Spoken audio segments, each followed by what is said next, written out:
Hello dear friends, welcome back to my channel advance English 101। Friends, आज की इस video में हम लोग एडवांस इंग्लिश के 4 एडवांस स्ट्रक्चर्स को सीखेंगे और उस पर एक से बढ़कर एक सेंटेंस की प्रैक्टिस करेंगे।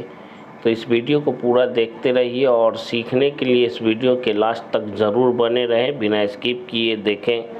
एक एक रूल को, एक एक नियम को समझने के लिए इस वीडियो को पूरा देखना ज़रूरी है।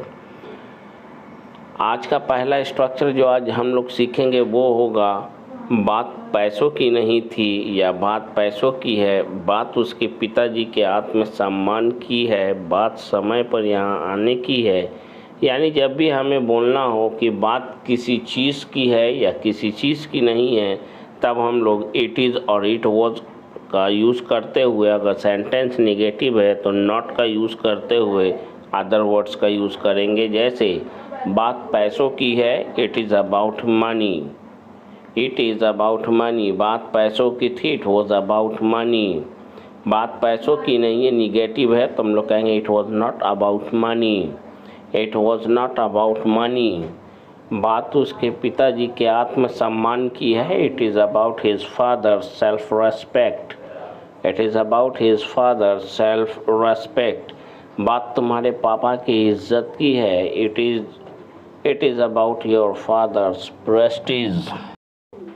बात समय पर पहुंचने की है, it is about to reach on time, it is about to reach on time. यहाँ पर समय पर पहुंचने की है, बात उससे मिलने की है, it is about to meet him, it is about to meet him. बात उसके घर जाने की है, it is about his coming, his going home.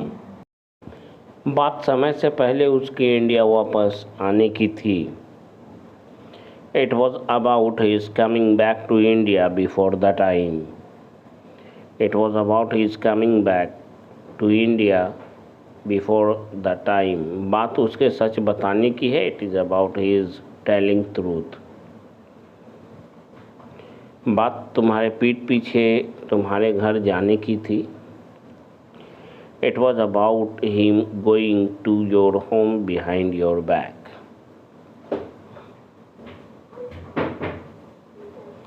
बात उसके बच्चों के भविष्य की है, it is about his children's future. बात उसके बच्चों के भविष्य की थी कि उनके बाद उनके बच्चों के भविष्य का क्या होगा। It was about his children's future, what would happen to his children after him. It was about his children's future, what would happen to his children after him. बात बताने की नहीं थी, it was not about to tell.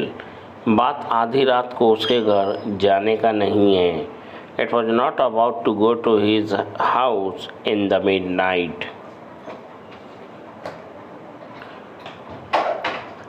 Next structure है, जब भी बोलना हो, अगर तुमने मेरा साथ दिया होता तो आज मुझे किसी और के मदद की ज़रूरत नहीं पड़ती। ये कंडीशनल सेंटेंस है। आज हम लोग कंडीशनल सेंटेंस को सीखेंगे।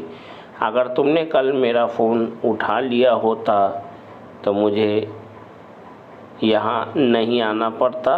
अगर तुमने मेरा बात मान लिया होता तो आज तुम्हें उस लड़की से शादी नहीं करनी पड़ती। बात को माना नहीं, इसलिए शादी उसी से करना पड़ा। कंडीशनल सेंटेंस है ये। स्ट्रक्चर है इसका, subject plus had plus verb की थर्ड फॉर्म, कॉमा, उसके बाद subject plus would have had two plus verb की फर्स्ट फॉर्म, उसके बाद ऑब्जेक्ट, उसके बाद अदर वर्ड्स। पहला सेंटेंस है, अगर तुमने मेरा साथ दिया होता तो आज मुझे किसी और से मदद मांगने की ज़रूरत नहीं पड़ती। If you had assisted me I would not have had to ask someone else for help. अगर तुमने कल मेरा फ़ोन उठा लिया होता तो आज मुझे यहाँ नहीं आना पड़ता। If you had picked up my phone yesterday I would not have had to come here today. अगर तुमने मेरा बात मान लिया होता तो आज तुम्हें उस लड़की से शादी नहीं करनी पड़ती। If you had listened to me, you would not have had to marry that girl. If you had listened to me, you would not have had to marry that girl. अगर वह हमें पहले बता देता तो हमें इस काम को दोबारा नहीं करना पड़ता। If he had told me before, we would not have had to do this work again. If he had told me before, we would not have had to do this work again. अगर उस दिन तुमने मुझे माफ़ कर दिया होता तो आज मुझे किसी के सामने शर्मिंदा नहीं होना पड़ता। If you had forgiven me that day, I would not have had to be ashamed before anyone. Dear friends, video अच्छा लगता है तो लाइक शेयर सब्सक्राइब ज़रूर करें। अगर तुमने परीक्षा में सभी प्रश्नों के सही उत्तर लिखे होते तो आज तुम्हें फेल नहीं होना पड़ता। If you had written the correct answer to all the questions, you would not have had to fail in the exams.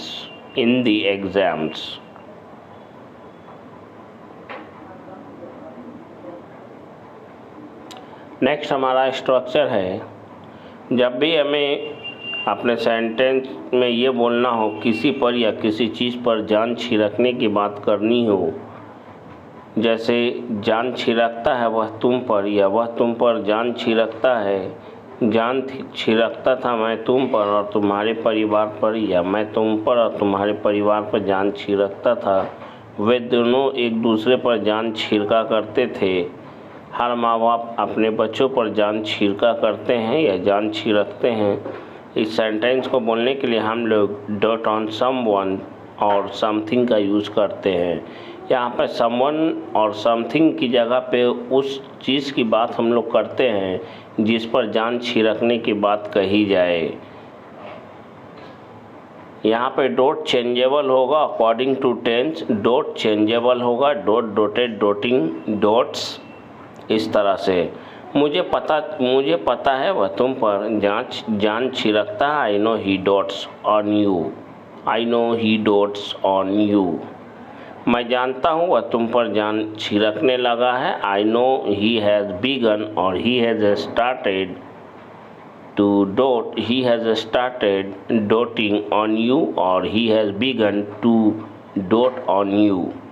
हर पेरेंट्स अपने बेटे बेटियों पर जान छिड़कते हैं। Every parents dote on their sons and daughters. जान छिड़कता था मैं तुम पर और तुम्हारे परिवार पर। I doted on you and your family, I doted on you और your doted on you and your family. वह तुम पर जान छिड़कती है और तुम किसी और पर जान छिड़कते हो। She dotes on you and you dote on someone else. She dotes on you and you dote on someone else. Next हमारा स्ट्रक्चर है, जब भी हमें बोलना हो अजीब ढंग से या बड़े अजीब ढंग से, जैसे वह बड़े अजीब ढंग से बात कर रहा था, उसने बड़े अजीब ढंग से बात किया, वह बड़े अजीब ढंग से व्यवहार कर रहा था, पुलिस लोगों के साथ बड़ी अजीब ढंग से बात कर रही थी। इस तरह के सेंटेंस को बोलने के लिए हम लोग ऑकवर्ड का यूज़ करते हैं। ऑकवर्ड जिसका मतलब होता है भद्दा या बड़े अजीब ढंग से, इसके लिए हम लोग ऑकवर्डली का यूज़ करते हैं जिसका मतलब होता है अजीब ढंग से। और अगर हमें बोलना हो बहुत अजीब ढंग से तो हम लोग कहेंगे वेरी ऑकवर्डली, या फिर हम लोग ये कहेंगे इन अ वेरी ऑकवर्ड मैनर, बहुत अजीब ढंग से, बहुत भद्दे ढंग से। सेंटेंस स्ट्रक्चर की बात करें तो ये बहुत ही आसान है। सबसे पहले हम लोग अपने सेंटेंस को कंप्लीट करेंगे, उसके बाद सेंटेंस के लास्ट में ऑकवर्डली या वेरी ऑकवर्डली या इन अ वेरी ऑकवर्ड मैनर का यूज़ करते हुए अपने सेंटेंस को बखूबी बोल सकते हैं। जैसे यह भद्दा लगता है, इट साउंड्स ऑकवर्ड। पुलिस लोगों से अजीब तरीके से बातें कर रही थी। The police were talking to people awkward और in an awkward manner. Police हमेशा प्लूरल होती है, ध्यान रखेंगे। पुलिस कभी भी अकेला नहीं चलती है कहीं भी, वो 2 4 10 बंदों के साथ ही आती है और चलती है। वह जब हंसती है तो अजीब लगती है। When she laughs she looks awkward. यह अजीब लगता है। It sounds awkward. कभी कभी यह जगह अजीब लगता है। Sometimes this place sounds awkward या एब्सर्ड। एब्सर्ड का मतलब भी होता है अजीब, भद्दा। वह चौराहे पर भूत को अपनी नज़रों से देखकर बुरी तरह डर गई और लोगों के साथ अजीब ढंग से व्यवहार करने लगी। He got frightened after seeing a ghost with his own eyes at the crossroads and began to behave with people awkwardly or in an awkward manner. So guys, if you find this video helpful for you, then you must press the like, subscribe and share button. If you have not subscribed this channel, you must subscribe this channel so that you may get all my new video notification. वो अजीब तरीके से उसके साथ बैठा हुआ पाया गया। पैसिव का सेंटेंस है ये, सिंपल पास्ट का पैसिव का है। He was found sitting with him awkwardly. वो बड़े अजीब तरीके से उसके साथ बैठा हुआ पाया गया। He was found sitting with him very awkwardly. He was found sitting with him very awkwardly or in a very awkward manner you can say. वह इस काम को बड़े अजीब ढंग से, बड़े भद्दे ढंग से पिछले 2 हफ्ते से कर रहा था। He had been doing this work awkwardly for last 2 weeks.